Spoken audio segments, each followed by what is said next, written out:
Okay, what's going on guys? Welcome back to another video. In today's video we're here for The Dangers in My Heart Season 2, Episode 2. Oh my god, last episode was just utterly phenomenal. That's really all I can say. It was just beautiful in almost every aspect. I think it's one of my favorites of the entire series. I talked about how I would put it up there with Episode 9. I think my top 2 is 9, and then Season 2, Episode 1, and then I'd probably toss in Episode 10, Episode 12, and Episode 6 in there as well, some of my favorites. Just overall, it was just an absolutely peak episode all around. And I'm beyond excited to see where this episode's gonna take us. So, we're going over to Yamada's house. Last episode, we found her Akita dog hung up on a tree. Someone had found it. I talked with a couple people after I dropped the episode reaction about how there's a theory going around that Moiko was the one who hung it up in the tree, but that's just a theory, obviously. So if that's the case, she is the best wing woman. She was already the best wing woman as she directed Ichikawa to where Yamada's place was, but she's an even better wing woman if she actually put that thing in the tree. But no one knows if that's actually the case. So we found the doll, or the little dog keychain, and Yamada invited Ichikawa to her place. So, we might be meeting her family this episode. If so, I'm super excited for that, but we'll see where it goes. Also, feel free to check out the Patreon and Discord in the description below. Discord, we just talk about shows and just have an overall good time. Still kind of a work in progress, so don't expect anything crazy there. And then check out the Patreon as you wish as well. So without further ado, let's hop straight into The Dangers of My Heart Season 2, Episode 2.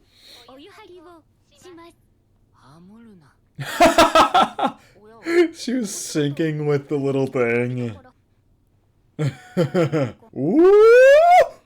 Why wouldn't? Look at her drying him off. Why'd she get so freaked out? Oh my god, Ichikawa is literally taking a bath in their home.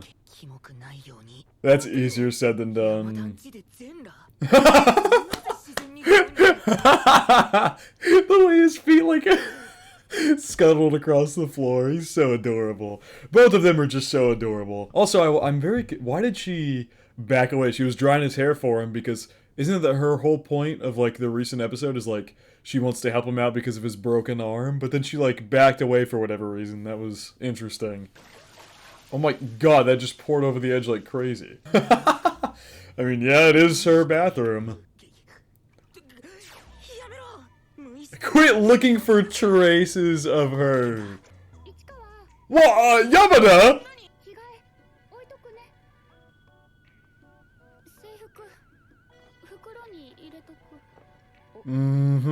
Why are you touching it like that, huh? I like that detail that they're keeping it realistic. He broke his arm, so he's still got, a cast thing on it. I remember back, oh god, how long? In 4th grade, so, god, I was 9 or 10 at the time. I broke my left wrist. I had a similar situation to Ichikawa. I had to, every shower I took, I had to hold my arm out of the shower. And, either put a bag over it or a towel over it or something like that. With my...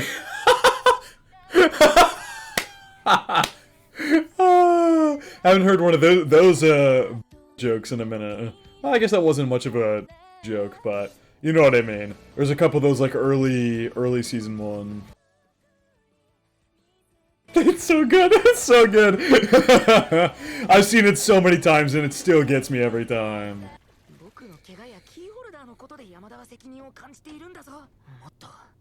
Is that her jacket? Yep, it is.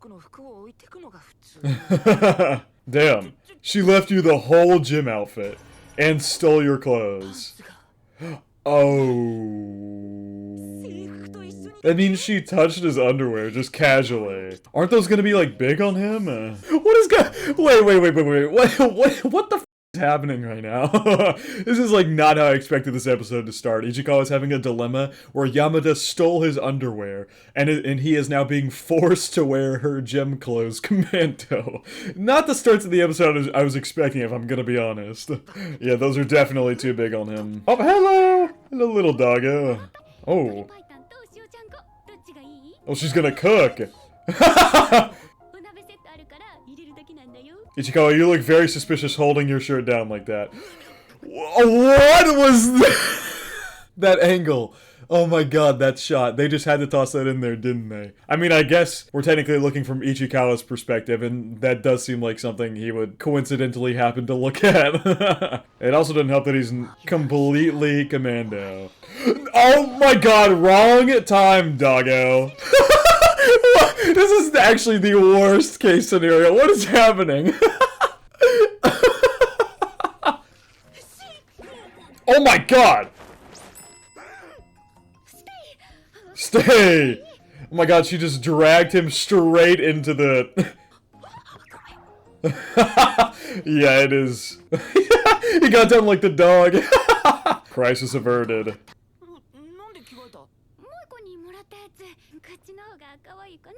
It is very cute. Is that the only reason? What is she doing? Is she gonna sit next to him? She like couldn't find, she like didn't. These two are so awkward, I love it. These two are like gotta be the two most awkward goofballs I've ever seen, but I love them all the same. Like seriously, it's just the best. But why? I guess she changed out of the casual wear because of the incident where she put his face right in between. So she was like, ah, you know what? Let's not have that happen again. So she's zipped up in a nice onesie. Or, not a onesie, but a little jacket that Moiko gifted her. Before dinner. More like lonely. You better say yes. Sure, Ichikawa, god damn it. We've advanced several steps with Ichikawa, but we're not fully there to where he could just commit and be like, yes, I'll come and eat with you sometimes. That's fine. It's fine. We have grown substantially as a person. I say we, like it's me doing the growing, but Ichikawa has grown substantially as a person. I think this is totally fine that we're not fully there yet. It's not just gonna happen overnight. Oh, is that the yearbook? That's the yearbook. It is. She told him that she would show it to him whenever he came over. Now's the time. He's over. Aww, look at her. It's so you. Yep, she's always got food. For about a year. Oh my god. Her parents had her trained for so much.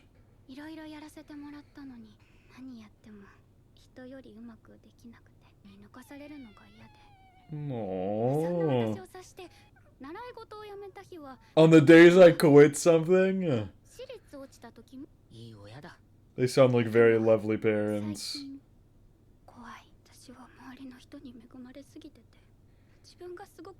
I never realized I was being such a burden on them. Oh. That's not true at all, though. I bet you Yamada could ask any of her closest friends or anybody at the school. They would say she's not even close to being a burden. I get where it comes from. She feels like she's inadequate at a lot of these things that she's tried, and so eventually she feels like, I'm gonna get it again. Before I start talking, I'm gonna watch it again. I see. So like, all these people around her she feels are so good at these things that she's maybe not as good at, and so she feels like because she's not as good at these things as them, she's gonna end up becoming a burden to those people. But I don't think that's the case at all. But I understand the insecurities and the worries there. They're totally valid and make sense. Okay, saying totally valid makes it seem like I'm saying they're true. I'm not saying they're true, but like I get why she has these insecurities. And this is also being spurred upon from last episode where she feels like she's been a burden on Ichikawa and all the different situations where she feels guilty that she's been the cause of a bad thing happening to him. Like she felt guilty that he got sick when he ran out in the rain to give her her bag and stuff that she had forgot. She feels guilty now that she had made him go out in the snow to find the Akita dog that she dropped. And then she also feels guilty about his arms. Just all these things are piling up, and here it is. It's kind of just boiling over all at once. Which, I mean, it just sucks. I hope Ichikawa is able to get the words that he needs to get out to console her here. Yes, please.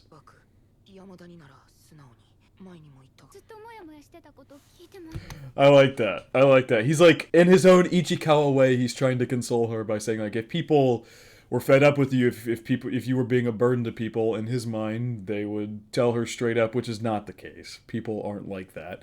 People are very cagey about their true feelings about other people, and it's very... Ichikawa seems like the only kind of person who would be straight up about that kind of thing. Actually, nah. In his mind, he'll be straight up about it. If he doesn't like somebody, he will say so as much in his head. He's not going to say that out loud. But I disagree and agree with the statement at the same time. There is some people who will tell you straight up if they don't like what you're doing, or if you're being annoying, or whatever it is. If they don't like being around you, they will straight up tell you. There's people like that, but there's also a majority of people don't do that. It's very rare for people to admit their true emotions or feelings about another person, especially directly to their face. That's why gossip flies around and people talk behind each other's backs, because nobody is like big fans of direct confrontation. Like, it's very rare to go up to a person and be like, I don't like that you're doing this, you're being annoying, whatever, yada yada yada. That doesn't happen very often. So I disagree and agree with this statement partway. But I like that he's at least trying to console her a bit, that he's at least trying to understand her feelings and is attempting to console her in his own way. She's talking about this. Oh god.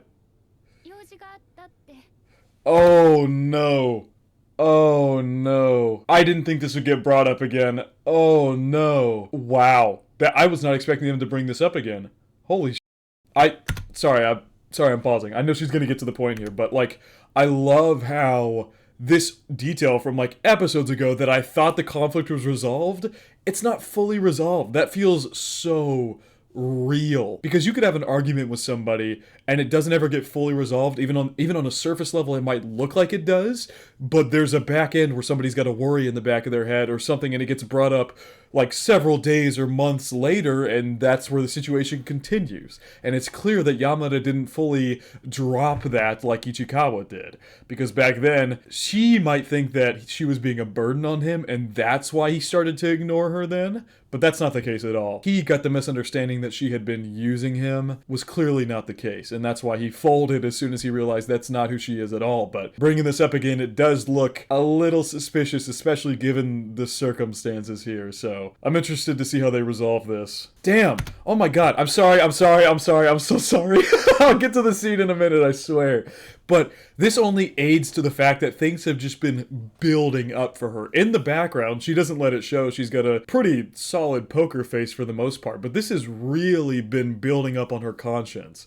So we had the incident where he ran in the rain and he got sick because of that, the broken arm, and the Akita dog situation now, and then now you tack on this on top of it. It is clear these things have just been eating away at her over and over and over again. Like, I love that. It's been extremely subtle. You don't even really notice it, but these things have truthfully been continually eating away at her.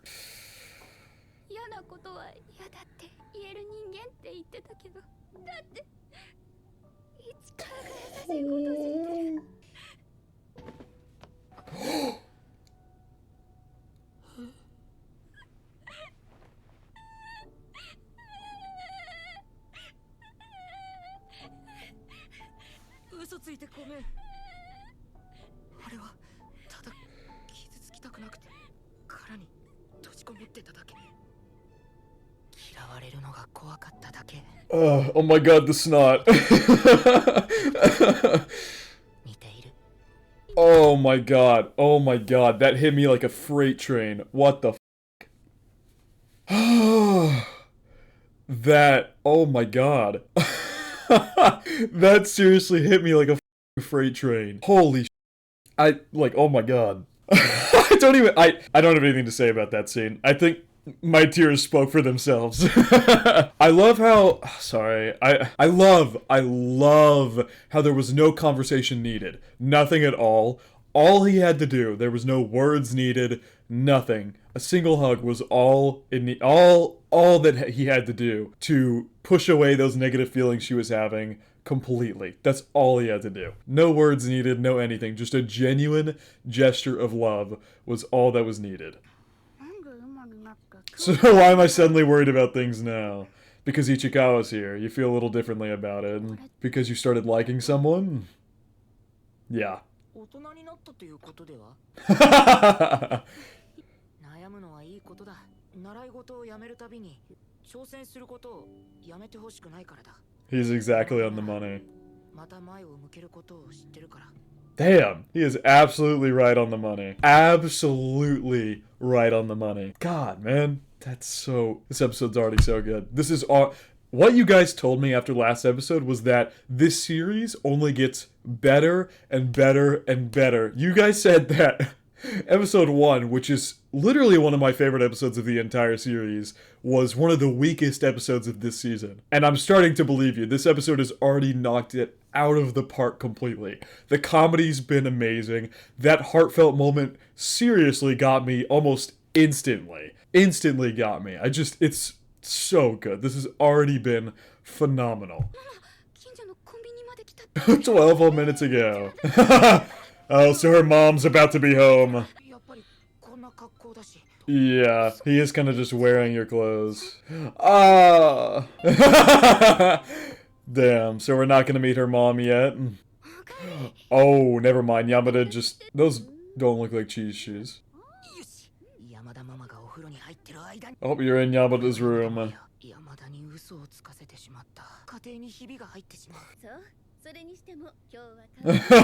Is her mom getting suspicious?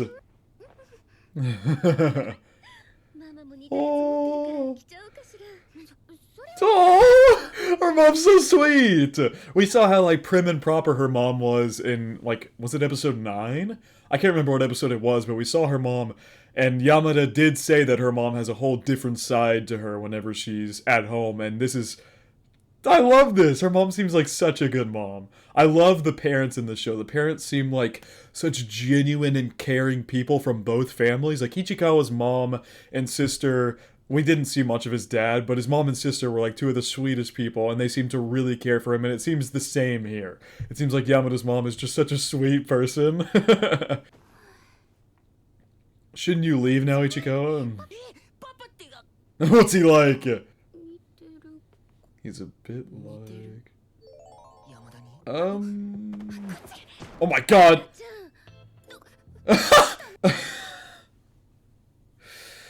Thank you, Mama, for being extremely supportive of Yamada and her friends. Thank you. I really appreciate it. I'm glad Yamada has such a good rock at home, but wrong timing. I like that she's making sure that she's okay because she can't have, like, very specific snack foods and stuff, but I feel like we're about to get exposed here. I can only see this going in the direction that we get exposed and have to spend the episode with her family. Is she not wearing any pants? Is her mom like, was her mom like mid getting undressed and then sprinted in here? I swear she had on like a work skirt before this, and that work skirt has vanished. It's just not there anymore. Well, you barely scraped by on that one.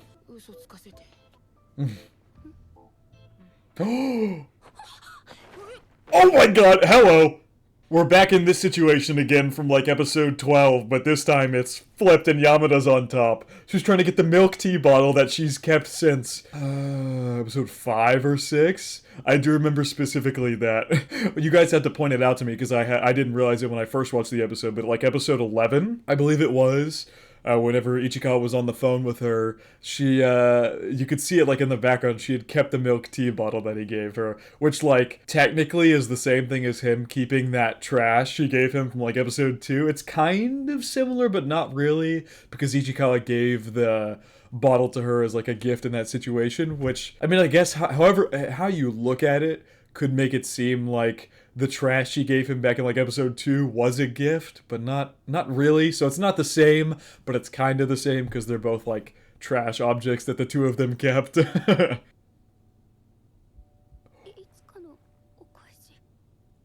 Oh, is it now? But I'm grown up now. Oh, I'm sure you are.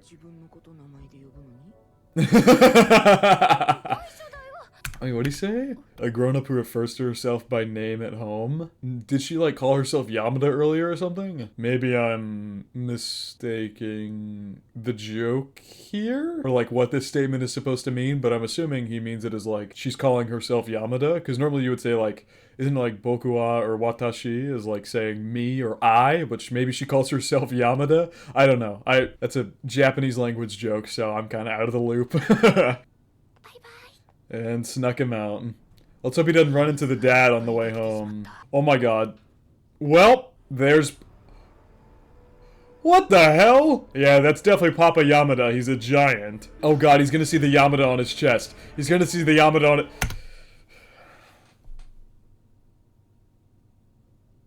It's time to go back in and meet the parents. Yeah, that is her dad, for sure. That's how she became such a giant. Sorry for all that, come back sometime, okay. Sure. Yeah, you gotta get her clothes back to her. Oh gosh. Okay, wrong timing. Wait, I like how he's like bleeding from his eye. Oh my god. They are so forward now. Like, they are so... If that actually happened, they are so forward with each other now. Like, Yamada just, like, put her hand on his shoulder and just went in for a sniff, like, no problem. Like, they're practically dating at this point. Let's just be honest. They're practically dating in secret at this point. Oh god, manga guy's back. Thank you, manga guy, for talking some sense into the Tsundere Ichikawa. I think that means you are special. I like how, like, the manga guy, I don't really know what having friends is like. Oh god. He is really trying to brush this off, but I love how the manga guy is just not letting him be a tsundere and be like, oh no, she doesn't like me, we're just friends, she was just trying to introduce me as a friend. The manga guy's like, no, you're not. I like that, because the manga guy is technically just another part of Ichikawa's brain that he's desperately trying to shut out, and it just happens to come out as this manga guy. Yeah, because you're the same person. Come on. Oh! Oh god. Did he get sick again? Oh no.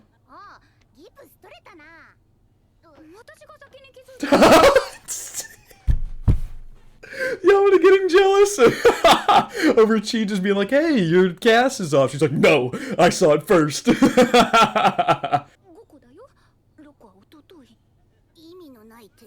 Yeah, that's still a lot of rice balls. Wouldn't be him if it wasn't that way. Oh, yeah, because they didn't use it for a while. Oh, yeah.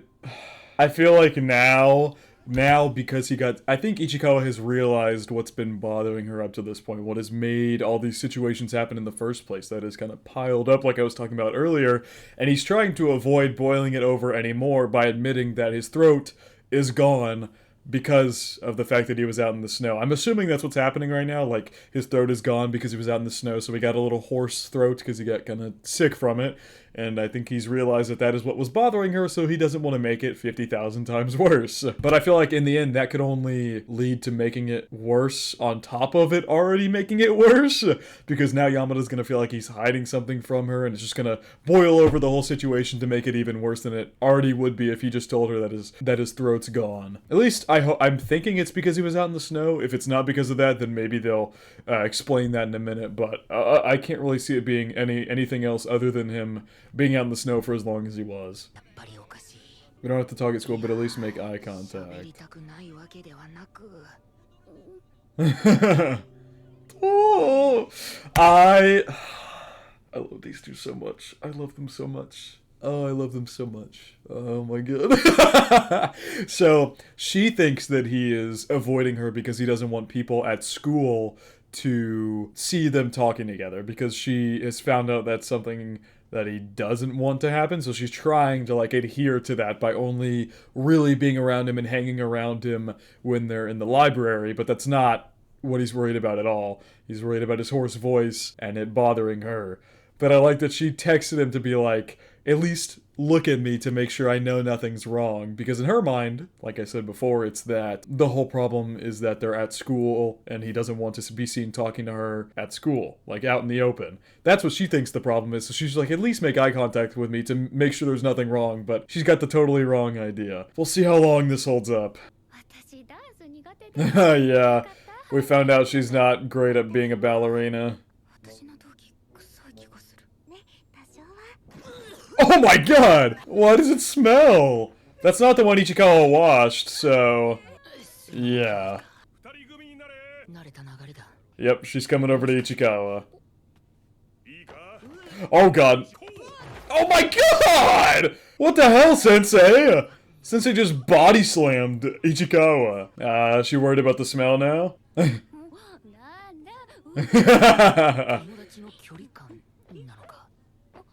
Oh!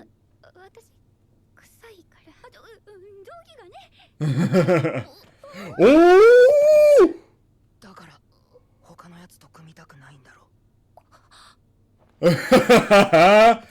She got embarrassed, so she's pushing him back. The animation! Oh my god, the animation's so good this episode. It looks so damn good. Let's get that again, because I wasn't really reading the text. I was admiring the animation. Also, this scene. This is utterly adorable. The way he walked over, like, all Tsundere-like, like, looking away, and then tapped her leg, and then they started kicking each other. It's just... so cute. It's so adorable. I'm gonna watch it again. That face, she got embarrassed and she started pushing him back. And she's on top of him again. You can't spar if you two are just gonna get embarrassed every time. She smells.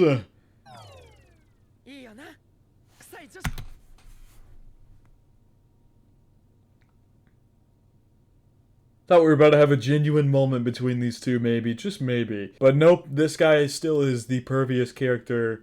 I would put him above Adachi. Adachi is a damn pervert, and I would put him above that. He's into, like... what is it called with, like, the fatter girls? I know there's a name for that kink. I can't remember the specific name. And then you got... now he likes smelly girls, too. There's probably a name for that kink, too.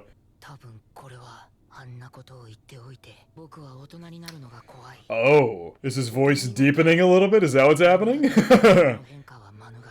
Oh god, come on. She doesn't! She doesn't!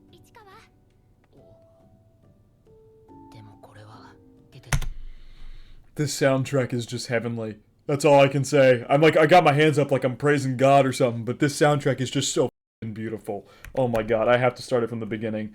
This soundtrack is probably my favorite in the show. Either that one or the one... oh, what's it called? What's it called? The one that, like, builds up over time. Hang on. It Begins. That's what it's called. I had to remember what the OST was called, but it's called It Begins.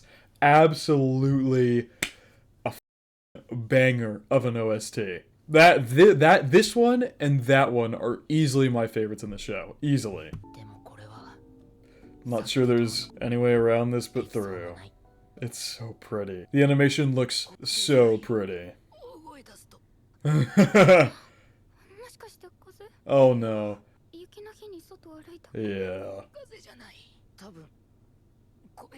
Ichikawa's puberty voice. It's so hard for him to admit that. That's so cool.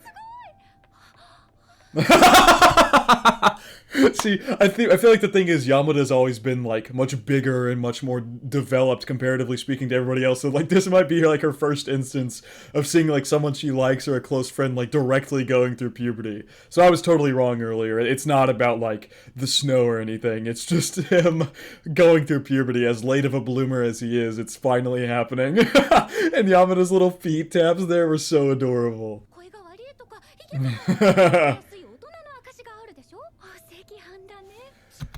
No, red bean rice is customarily made to celebrate young girls coming of age. And she's gonna make that for him. But the other one got bigger. Why is she rubbing the arms like that? This is so exciting.